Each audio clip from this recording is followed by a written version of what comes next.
Every family has a stain, my daughter-in-law said, lifting her wine glass as if she were offering a blessing instead of an insult, and ours just won't wash out.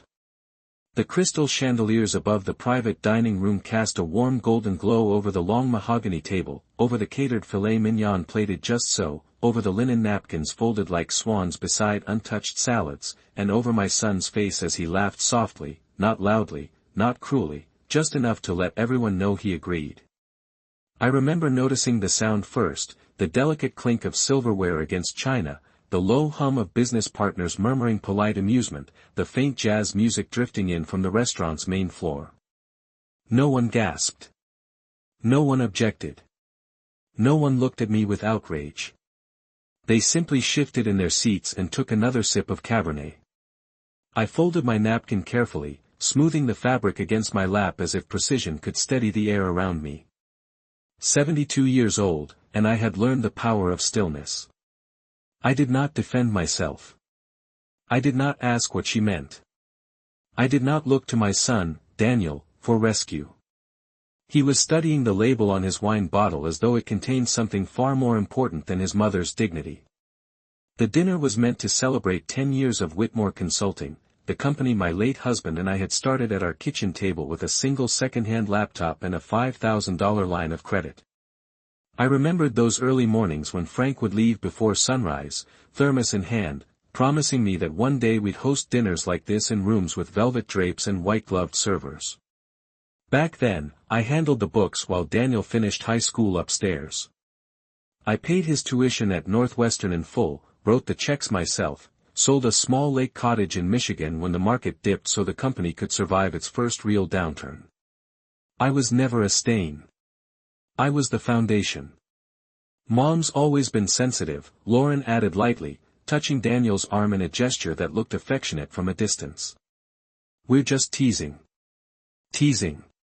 The word hovered over the table like perfume that didn't quite mask something sour.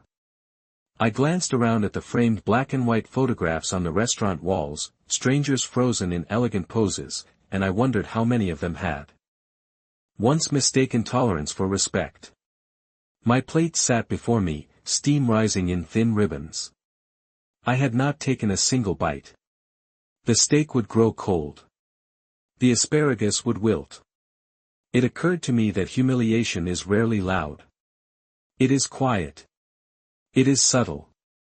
It wears a smile. I placed my napkin beside the plate, aligned the silverware so it would not appear abrupt, and stood. My chair made only the softest scrape against the hardwood floor. Of course, I said evenly, offering the same pleasant tone I had used at PDA meetings and bank appointments for decades. I wouldn't want to stain the evening. Daniel finally looked at me then, confusion flickering across his face as though he had just realized something might be wrong. But he did not stand. He did not apologize. He let me gather my purse alone. I walked past the table slowly, heels steady against polished wood, past the floral centerpiece I had paid for, past the servers who nodded respectfully because they knew my name from the reservation. Outside, the October air in Chicago was crisp, about 55 degrees, cool enough to sting my cheeks without drawing tears. I breathed in once, deeply. The city lights reflected off the windshield of my sedan as I unlocked it with hands that did not tremble. I did not cry. I did not call anyone. I simply drove home, the skyline shrinking in my rearview mirror, and as I turned onto the quiet tree-lined street where Frank and I had lived for 38 years, a single thought settled into place with perfect clarity: if I was merely a stain, then they had forgotten whose name was printed on every bill. I did not turn on the radio during the drive home. Silence has a way of clearing the air better than any music ever could. The city lights blurred past the windshield, and I kept my hand steady at 10 and 2, the way I taught Daniel when he was 16 and nervous about merging onto the interstate for the first time. He had trusted me then. He had listened. That memory did not sting. It settled quietly, like dust in a room no one enters anymore. When I pulled into my driveway, the porch light I had installed 20 years ago glowed a soft yellow against the brick facade.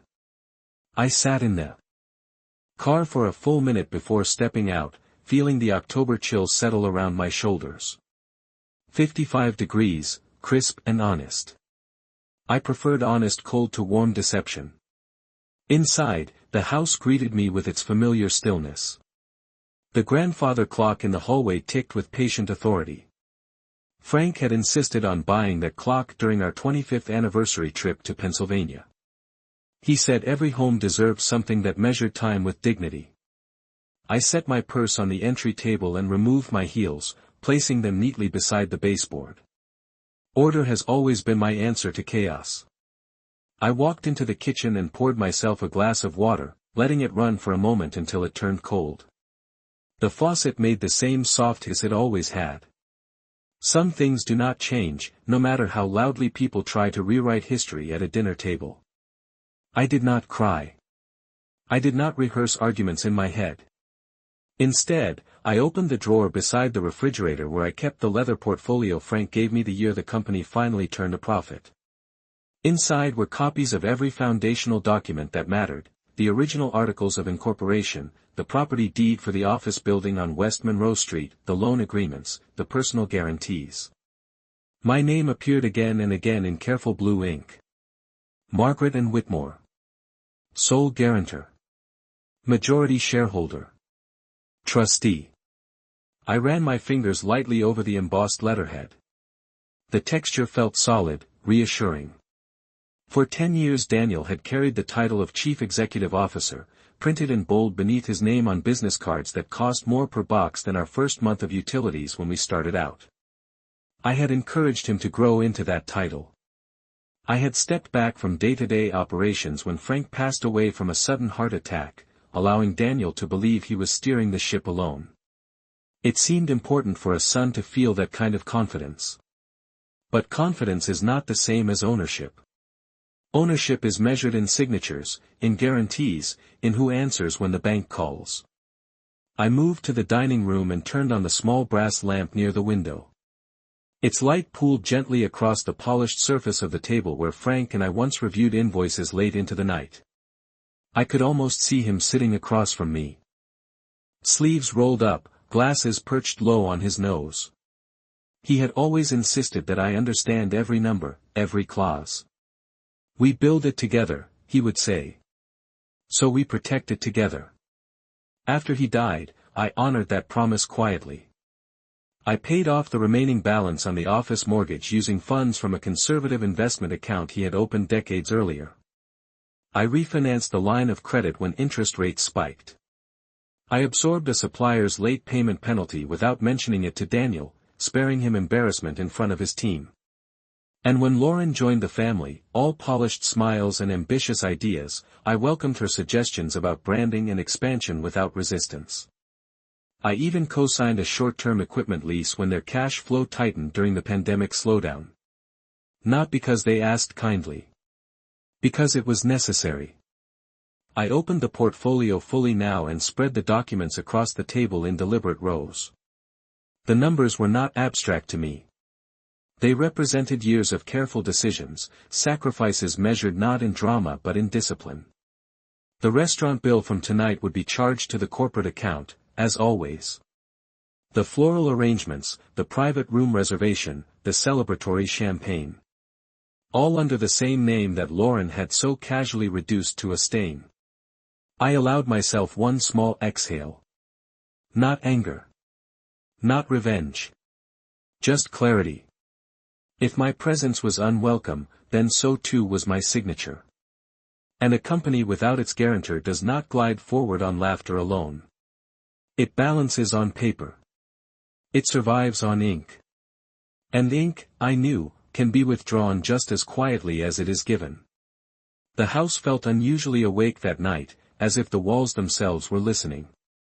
I remained seated at the dining room table long after midnight, reviewing each document not because I doubted what I already knew, but because clarity deserves patience. The numbers did not change. The guarantees did not disappear. My name remained anchored to every major obligation the company carried. Around 1 a.m, I stacked the papers carefully and returned them to the leather portfolio. I did not make any calls that night. Decisions made in silence often carry more weight than those announced in anger. The next morning, I rose at 6 as I always had, brewed a pot of dark roast coffee, and watched the sunrise filter through the maple trees in the backyard. The world looked ordinary. That is the peculiar thing about turning points. They do not arrive with thunder. They arrive with light moving across a kitchen counter. By 8:30, I was dressed in a navy wool coat and sensible heels, my hair brushed neatly back. I drove downtown and parked in the same garage where Frank and I used to share a monthly pass. The attendant recognized me and nodded with quiet respect. Some people remember who built something, even when others forget. I walked 2 blocks to the bank on Monroe Street, the cold wind cutting across the sidewalks between tall glass buildings. Inside, the lobby smelled faintly of polished stone and fresh paper. I asked to see Mr. Collins, the senior account manager who had handled our corporate accounts for years. He greeted me warmly, unaware that anything had shifted. We sat across from one another in a small office with frosted glass walls. I spoke calmly, clearly, without raising my voice. I explained that effective immediately, I wished to withdraw my personal guarantee on the company line of credit and remove my authorization from the primary operating account. I did not accuse anyone. I did not describe the dinner. I simply stated that I was restructuring my personal financial exposure. Mr. Collins hesitated only long enough to confirm the legal process. The documents were prepared within the hour. I signed where required, each stroke of the pen deliberate and steady. There is something profoundly final about ink drying on a page. After the bank, I walked to a nearby cafe and ordered tea instead of coffee. I sat by the window and watched people hurry past, briefcases swinging at their sides. Daniel would likely be in his office by now, reviewing projections, planning expansion meetings, unaware that the foundation beneath those projections had shifted. I did not take pleasure in that thought. I felt no triumph. Only balance being restored. Around 11:15, my phone vibrated. Daniel's name appeared on the screen. I let it ring twice before answering. His voice was tight, controlled, but edged with confusion. He asked whether I had spoken to the bank. I told him that I had. There was a pause long enough for him to realize the seriousness of what that meant. He began explaining that the operating account showed a change in authorization and that the line of credit required immediate review. I listened without interrupting. When he finished, I said only this: I am sure you will handle it. You are the chief executive officer. The silence that followed felt heavier than anything spoken at that dinner table. He did not argue. He did not apologize. He simply said he would call me back. I ended the call and finished my tea. Outside, the city continued as usual. Traffic lights shifted from red to green. Pedestrians crossed with practiced rhythm. And somewhere on West Monroe Street, a company that once rested quietly on my name began to understand what absence truly costs. Daniel did not call back that afternoon. Instead, at 3:42, my phone lit up again with Lauren's name. I let it ring once before answering. Her voice was composed, almost cheerful, but there was strain beneath it, like glass stretched too thin. She said there must have been some misunderstanding at the bank, that vendors were suddenly requesting confirmation of payment schedules, that the leasing office for their new downtown workspace had asked for updated guarantor documentation. I listened the way I used to listen when Daniel tried to explain why a poor grade was not entirely his fault. Patiently. Without interruption. When she finished, I asked a simple question. Is the company solvent without my name attached to it? There was a pause. Not long, but long enough. She shifted her tone then, softer, reminding me that family disagreements should not spill into business. I agreed. Business, I told her, is precisely why I made the decision. The line grew quiet again. She did not call me a stain this time. By early evening, Daniel arrived at my house without notice. I saw his car pull into the driveway through the living room window.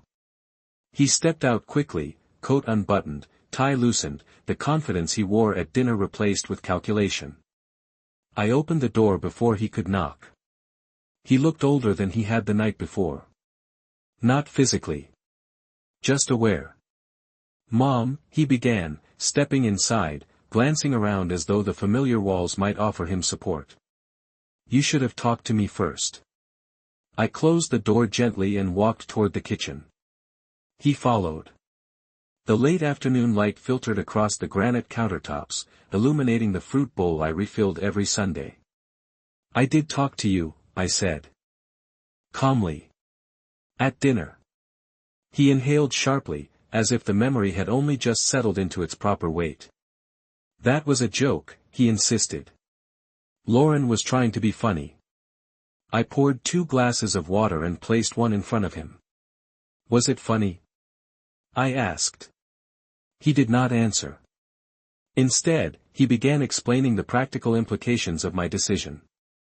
The bank had flagged the operating account for review. The equipment supplier was requesting assurance before releasing the next shipment. The new investors they had been courting would want stability. Each sentence confirmed what I already knew. Stability has a signature. And I had removed mine. "You are jeopardizing everything Dad built," he said finally.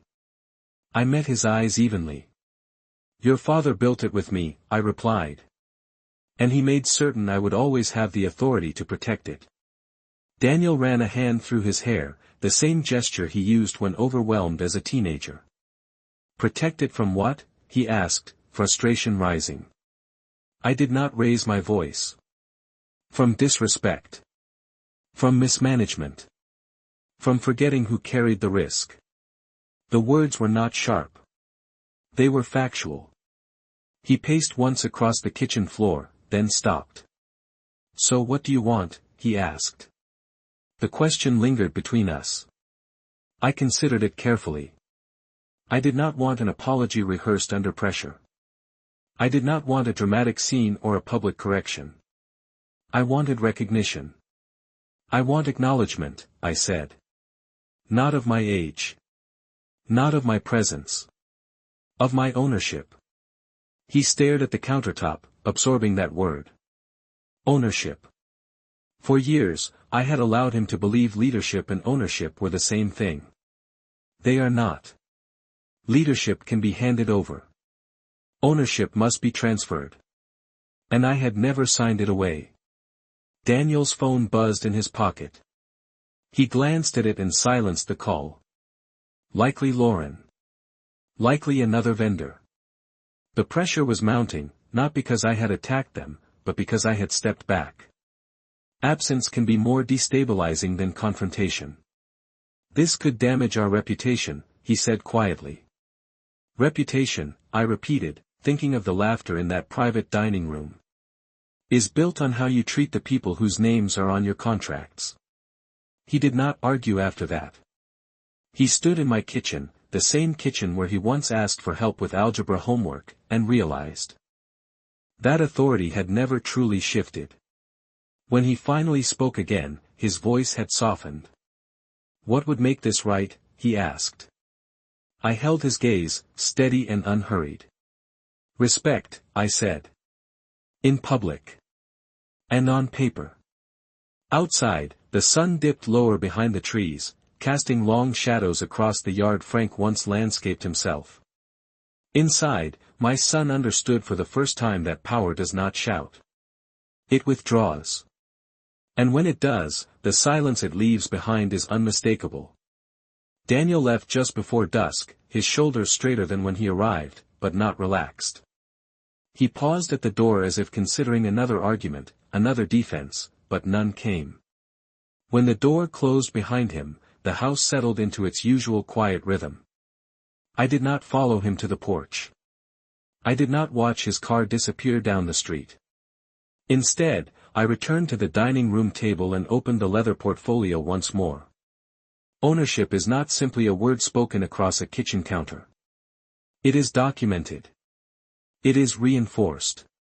It is structured properly so that respect is not dependent on mood or convenience. That evening, I reviewed the trust agreement Frank and I had drafted 15 years earlier with meticulous foresight. It named me as primary trustee and controlling shareholder, with the authority to amend governance terms if the company's stability or ethical standing were compromised. I had never exercised that clause. There had been no need. Until now. The next morning, I called our family attorney, Mr. Reynolds, who had known Frank for over 3 decades. His voice carried the steady warmth of someone accustomed to careful planning. I requested an appointment that same afternoon. When I arrived at his office, the air smelled faintly of leather and paper, the walls lined with framed diplomas and quiet history. I explained the situation without dramatics. I described the dinner. I described the removal of my personal guarantee. I described Daniel's visit. Mr. Reynolds listened without interruption, fingers steepled thoughtfully beneath his chin. "You wish to formalize your authority," he said at last. "I wish to clarify it," I replied. Within an hour, he prepared amendments to the corporate bylaws, reaffirming my position as controlling shareholder and requiring dual approval for major financial decisions exceeding $500,000. Additionally, any transfer of equity would require my written consent. I signed the documents calmly. There was no anger in my pen. Only precision. By early afternoon, the amendments were electronically filed and copies delivered to the company's legal record. Daniel would receive notice before the end of the business day. I drove home slowly, aware that the next call would not be casual. It came at 4:20. His voice was controlled but edged with disbelief. "You amended the bylaws," he said. Not a question. A realization. "Yes," I answered. Silence followed. I imagined him in his glass office overlooking the river, staring at a skyline that no longer felt entirely his. "You did not trust me," he said quietly. "Trust is not assumed," I replied. "It is maintained." He began to argue that such measures would signal instability to investors, that they would appear divided. I reminded him that stability had been shaken not by paperwork, but by disregard. "This is not punishment," I said. "It is structure." He exhaled slowly. I could hear Lauren's voice faintly in the background, urgent and frustrated. "What do you expect us to tell people?" he asked. "Tell them the truth," I said evenly. "That the founder remains actively involved." After the call ended, I stepped into the backyard. The late afternoon sun cast long shadows across the lawn Frank once mowed himself every Saturday morning. The maple leaves had begun to turn amber, drifting softly to the ground. Change does not announce itself loudly. It settles, leaf by leaf, until the landscape is undeniably different. I stood there for a moment, breathing in the cool air, aware that what I had done was not an act of revenge. It was an act of alignment. If they wished to build something meaningful, they would do so with acknowledgment, not amusement. If they wished to lead, they would do so with accountability. And if they wished to speak of stains, they would first learn whose name remained permanently etched in the foundation. The notice reached the board members before the rumors did. By Tuesday morning, 3 of them had requested clarification about the amended bylaws, their emails measured but unmistakably alert. I did not respond defensively. I responded formally. I drafted a concise letter reaffirming my position as majority shareholder, outlining the structural updates as standard governance reinforcement, and emphasizing continuity rather than conflict. Stability is often a matter of language. Words chosen carefully can steady what emotion might shake. Daniel called again just after noon. This time his voice was no longer edged with disbelief. It carried something closer to urgency. An investor presentation scheduled for Thursday had been postponed. One of the venture partners had asked direct questions about leadership hierarchy and capital exposure. "They think something is wrong," he said. "Something was wrong," I answered quietly. "Now it is documented." He exhaled slowly, the sound traveling through the line like air leaving a strained room. "Lauren thinks you are trying to take the company back," he said. I let that rest between us for a moment. "The company was never taken from me," I replied. "I simply allowed you to carry it." Silence again. Not hostile.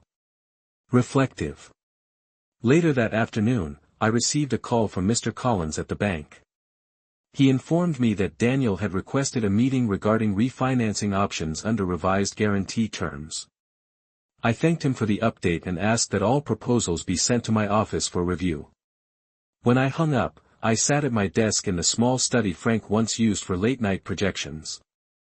The framed photograph on the bookshelf showed the three of us at the groundbreaking ceremony for the West Monroe office building 10 years ago. Daniel stood between us, smiling broadly, his arm around Lauren's waist. Pride had filled his face then. It still could. But pride must be supported by discipline. By Wednesday evening, Daniel arrived again, this time with a folder tucked beneath his arm. He did not attempt casual conversation. He sat across from me at the dining room table, the same place where I had first reviewed the amended documents. "We have prepared revised financial projections," he said, sliding the folder forward. "And we are prepared to acknowledge your controlling interest publicly." I opened the folder without haste. The projections were conservative. Realistic. The language in the attached draft statement was measured and respectful, referring to me as founder and active chairwoman. Lauren's name appeared as director of brand development rather than co-owner. That distinction mattered. "This is a start," I said calmly. Daniel looked at me directly then, something softer in his expression. "It was wrong," he said. Not loud. Not theatrical. Just plain. What was wrong? I asked, not to prolong the moment, but to ensure clarity. He swallowed once. Laughing, he admitted. Letting it happen. The room felt still, but not heavy. I closed the folder gently. "Respect does not require humiliation to exist," I said. "It requires acknowledgment." He nodded slowly. We discussed refinancing structures, oversight procedures, and scheduled a formal board meeting for Friday afternoon where the governance amendments would be presented as strategic reinforcement rather than reaction. Each point was practical. Each decision measured. When he left that night, the tension in his shoulders had eased. I did not mistake that for victory. This was not about triumph. It was about alignment. On Friday, I attended the board meeting in person. I wore a charcoal suit Frank once complimented for its quiet authority. The room was bright with afternoon light streaming through floor-to-ceiling windows overlooking the Chicago River. Daniel introduced me properly, his tone professional, his posture steady. He referred to me as the founding partner whose continued oversight ensured fiscal integrity. There was no laughter. No smirks. Only nods and attentive expressions. When the amendments were approved unanimously, I did not smile widely. I simply inclined my head in acknowledgment. The foundation had not cracked. It had been reinforced. As I stepped outside after the meeting, the wind carried the crisp scent of early autumn. The skyline stood firm against the sky, unchanged in structure, though something essential within our company had shifted. I had not shouted. I had not demanded. I had withdrawn and restructured. And in doing so, I reminded them that influence does not need volume. It needs documentation, steadiness, and the quiet courage to walk away when respect is missing. The Monday after the board meeting, the office atmosphere shifted in ways that were subtle but unmistakable. Daniel called me at 9:15 to inform me that the investor presentation had been rescheduled and that the venture partners had responded positively to the clarified governance structure. His voice carried a steadiness that had been absent the previous week. He spoke with precision, outlining projected quarterly growth and revised capital allocation plans. He did not rush. He did not deflect. When he finished, he paused and said, "I wanted you to hear it from me first." The sentence was simple, but it carried weight. I thanked him and reminded him that transparency is not a favor. It is a practice. Later that afternoon, I decided to visit the West Monroe office unannounced. I did not do so to intimidate anyone. I did so because presence matters. The receptionist greeted me with genuine warmth, and several employees stood slightly straighter as I walked through the open workspace. It had been months since I last appeared in person.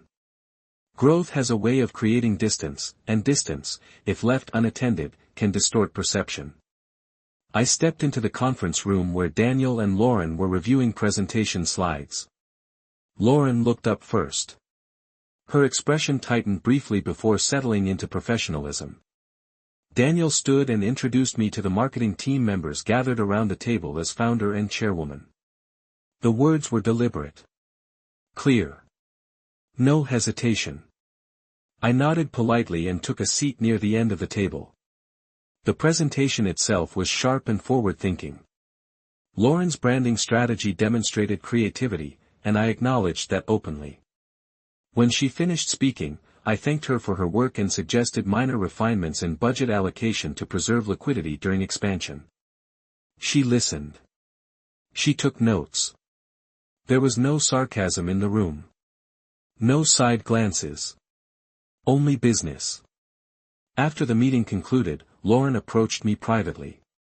Her posture was composed, though I could see the effort beneath it. I did not intend for things to escalate, she said carefully. I met her gaze evenly. Words reveal intention, I replied. She nodded, absorbing that truth without protest. I apologize, she added. It was not dramatic. It was measured. I inclined my head slightly. Then let us proceed with respect, I said. That afternoon, Daniel walked me to the elevator. The city skyline shimmered beyond the glass walls, sunlight reflecting off the river below. I thought leadership meant control, he admitted quietly. It means accountability, I corrected. He did not argue. Instead, he pressed the elevator button and stood beside me in silence. When the doors opened, he extended his hand. Not as a son seeking approval, but as a partner acknowledging structure. I shook it firmly. Outside, the wind carried the crisp scent of autumn again, leaves brushing along the sidewalk near my car. I felt no triumph, no lingering resentment. Only balance restored. The company continued to move forward, but now with a foundation clearly defined. That evening, as I sat in my living room reviewing the finalized investor documents, I reflected on how easily authority can be mistaken for noise. I had not raised my voice. I had not issued threats. I had simply removed what was mine until its value became undeniable. Respect returned not because it was demanded loudly, but because its absence had consequences. And in that quiet acknowledgment, something far more durable than pride took root, understanding. In the weeks that followed, the company did not merely stabilize. It matured. The investor presentation moved forward with renewed confidence, and the revised governance structure became part of our standard briefing, not as a correction, but as a strength. I attended 2 additional board meetings that month, not to dominate the conversation, but to observe. Presence, when steady, reshapes tone without effort. Daniel spoke differently now. He credited the early years of the company openly, referencing the sacrifices made during its formation. He did not dramatize the past. He acknowledged it. That distinction mattered. Lauren adjusted as well. Her marketing proposals became more grounded in measurable returns rather than ambitious leaps. When she presented quarterly branding metrics, she cited cost efficiency and long-term positioning, words she once dismissed as overly cautious. I did not gloat. I did not remind anyone how quickly perspective can change. I simply listened and offered refinement where necessary. At home, life returned to its measured rhythm. I watered the hydrangeas along the side of the house every other morning and reviewed financial summaries in the late afternoon. The air had grown colder as October moved toward November, dipping into the low 40s by dusk. Leaves gathered in neat drifts along the curb. Change, once again, did not shout. It settled. One evening, Daniel invited me to dinner at the same restaurant where everything had shifted. The invitation was clear and direct. No grand speeches. No sentimental framing. Just a request. I accepted. When I arrived, the private dining room was arranged similarly to before, but the atmosphere felt unmistakably different. There were no investors present this time. No extended partners. Only Daniel and Lauren seated at the table when I entered. Daniel stood immediately. Lauren did as well. There were no rehearsed smiles.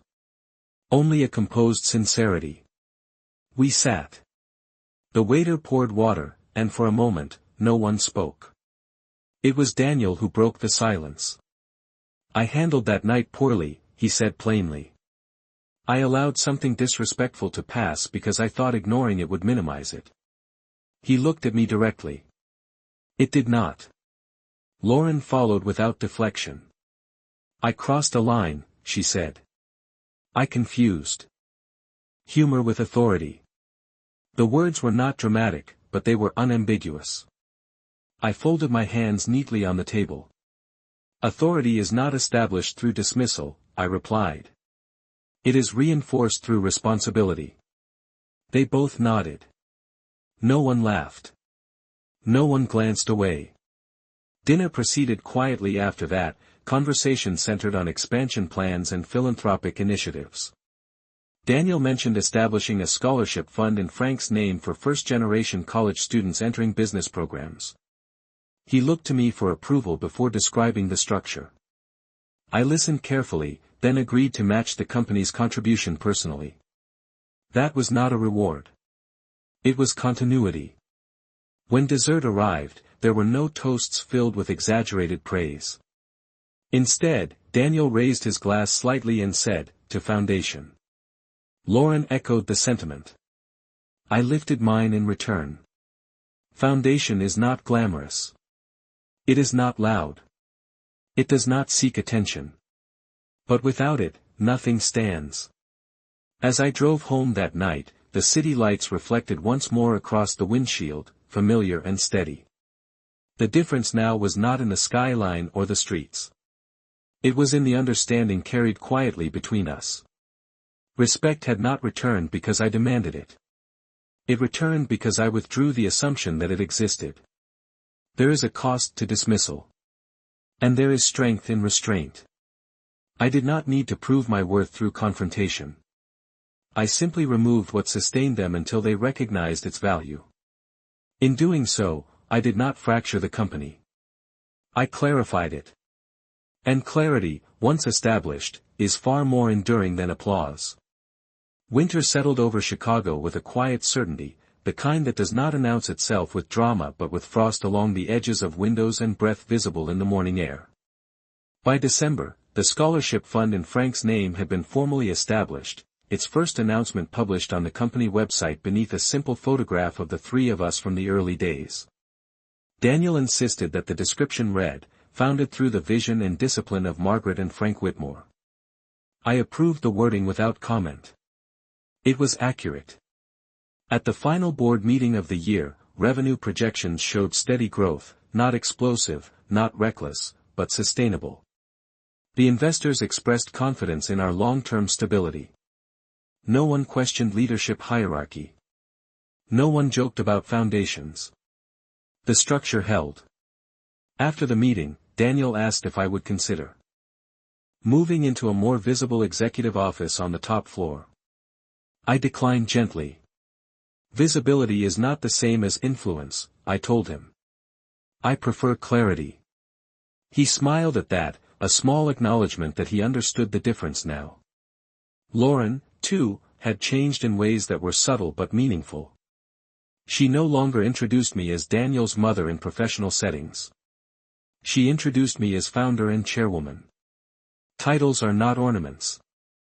They are markers of responsibility. At home, I found myself reflecting less on the night everything shifted and more on the years that preceded it. The early mornings balancing invoices at the kitchen table. The long drives to client meetings when our budget barely covered gasoline. The calculated risks, each one taken with care rather than pride. None of those years required applause. They required endurance. One Sunday afternoon, Daniel and Lauren joined me for coffee at my house. Snow had begun to fall lightly, soft flakes drifting across the backyard where Frank once planted tulips in tidy rows.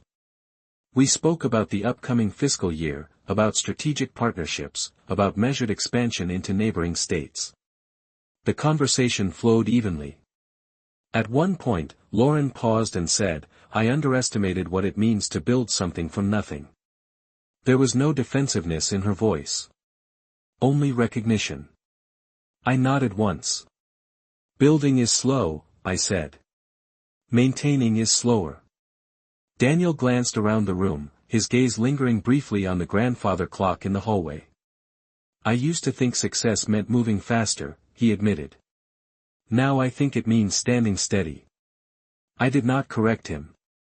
Growth sometimes sounds like correction, but it is actually realization. That evening, after they left, I stood by the living room window and watched the snow gather along the streetlights. The world outside looked softer, quieter, but no less structured. Beneath the snow, the pavement remained. Beneath the company's expansion, the original foundation remained as well. I did not reclaim authority through anger. I did not fracture relationships through confrontation. I removed assumption and replaced it with structure. In doing so, I reminded them that presence has weight, and that weight does not diminish with age. Respect returned not as a gift, but as a correction. And as the year closed, I understood something simple and enduring: when you know the value of your name, you do not argue for it. You carry it steadily until others learn to measure their words against it.